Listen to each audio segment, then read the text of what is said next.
Aperto la quarta puntata di Habitat dedicata agli incendi.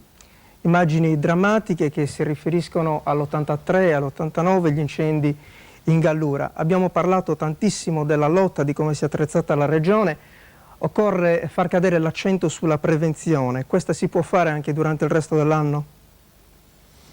Ma si può fare fino a un certo punto.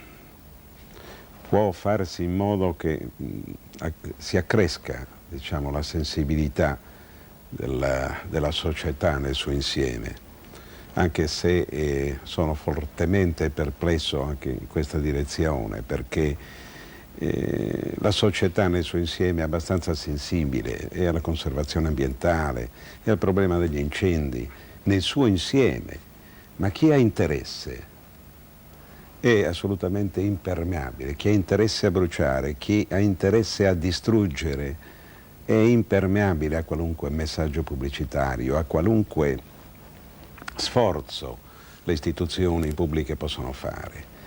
Credo che cammino da fare ce ne sia moltissimo. Per quello che riguarda invece prevenzione attiva, questa si fa e certamente si fa nei periodi invernali o comunque nei periodi primaverili, prima dell'estate, l'approntamento per esempio di fonti di approvvigionamento idrico ulteriori per gli elicotteri e per le autobotti, approntamento di fasce parafuoco. Si fa nei limiti in cui almeno noi come struttura pubblica possiamo fare, perché nulla possiamo fare là dove il territorio è privato e dove diciamo, ad intervenire devono essere altri. Ecco, dottor Beccu, ogni giorno comunque sul fronte degli incendi